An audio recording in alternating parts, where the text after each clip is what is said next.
Welcome, visitor, to where Spartan boys become Spartan men. I can't help but be reminded of the boy I used to be. I wonder what that boy would think if he saw me today. Would he be proud? Intimidated? Or would he pity the tired old man standing in front of him? But such thoughts are meaningless. Let us move on. The agoge was Sparta's strict education system. The strenuous regimen took in the young boys and then reshaped them until nothing was left but the strength, intelligence, and resolve of a perfect Spartan citizen. I will find you once your visit has ended, and we will talk further. Until then, visitor.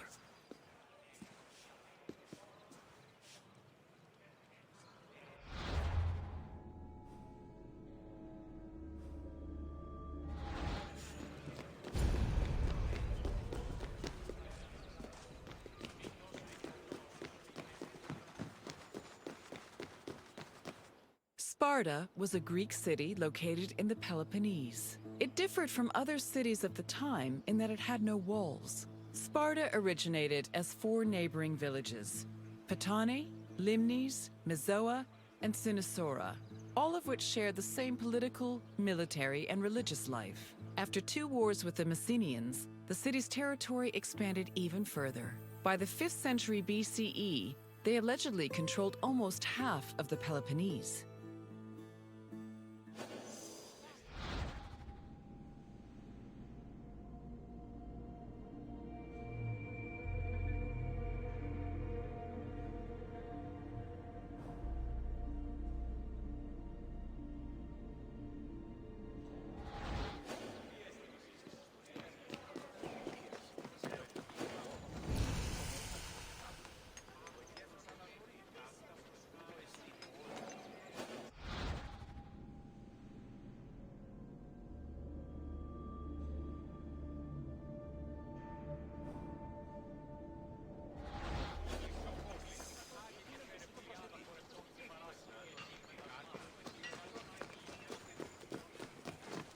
The agoge was the military training and education program undergone by Sparta's male youth. Grooming men for war was one of the city's main priorities. Boys began their training at the young age of 7 and completed it when they were 30. It has been said that Spartan infants were inspected for weakness shortly after birth. If they were deemed too sickly, they were thrown into chasms. However, this information remains unproven. The healthy boys were considered suitable for training. When they came of age, they were removed from their families and were placed into service of the state. Their education included subjects like reading, writing, and even music, but was mostly focused on tough military exercises meant to turn the boys into efficient soldiers. The agoge was divided into 3 cycles: one for boys aged 7 to 12, one for adolescents aged 12 to 20, and one for men aged 20 to 30. Each cycle included different exercises for refining the body and mind.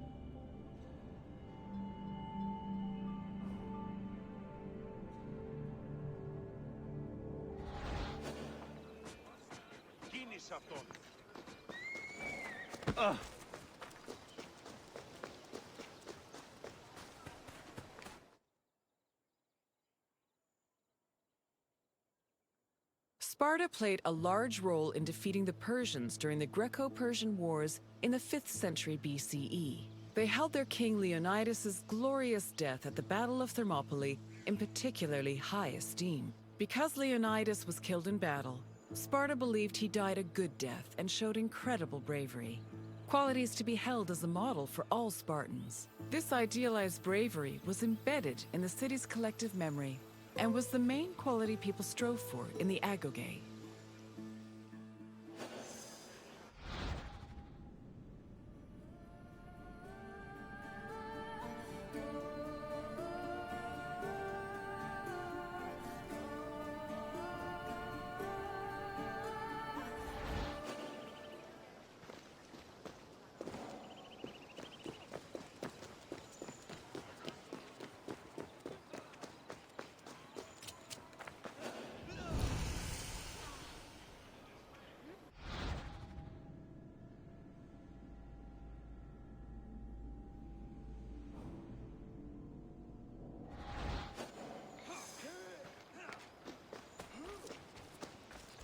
The first cycle of the agoge focused on boys aged 7 to 12.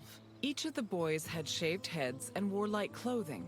They walked everywhere barefoot, swam the Erotis River all year long, slept on reeds, and participated in cult rituals for Artemis or Thea.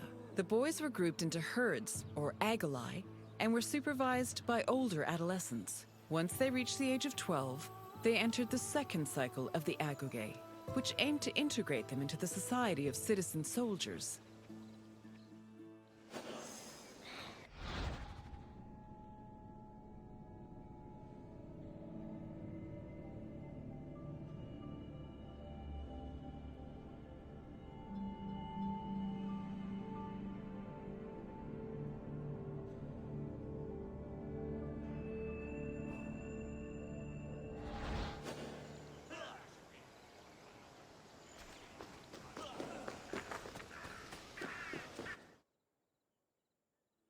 The agoge's second cycle included boys aged 12 to 20.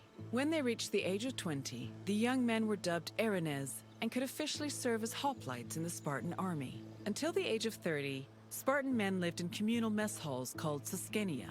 From the age of 22 onward, they were permitted to start a family, but 30 was viewed as a more appropriate age to get married. Spartan men served in the military until they turned 60, when they were designated as elders, or gerontes. However, many were known to continue serving anyway, such as King Archimedes III, who fought in the army until he was killed in battle at the age of 62.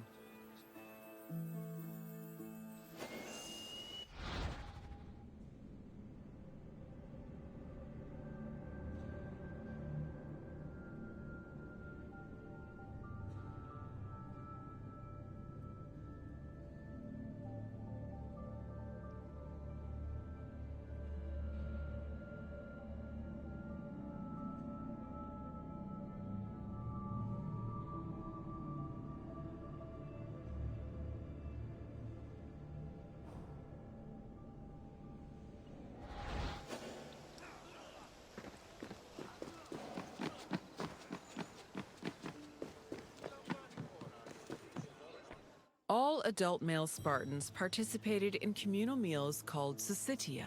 The attending Spartans contributed different kinds of food on a monthly basis, in addition to a small sum of money to pay for meat. Each man was entitled to one portion of a meal, with the exception of the kings, who received 2 portions. Syssitia attendance was mandatory for every Spartan fortunate enough to be part of the group. The meals had great political significance. According to Xenophon and Plutarch, the syssitia was designed to foster a sense of equality between citizens. It also demonstrated the self-restraint and moderation of Spartan society. But in reality, the syssitia only increased the differentiation between the rich and the poor.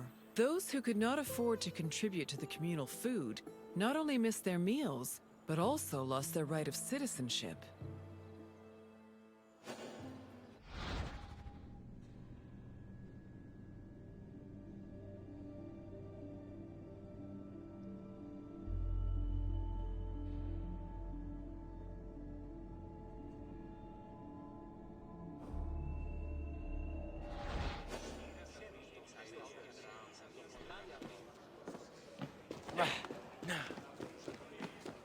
Your tour has ended, as you have seen. Yes, once a Spartan man was over 30, he was allowed to adorn his face with a glorious display of manhood. Impressive, visitor. You should be proud. Safe travels, visitor.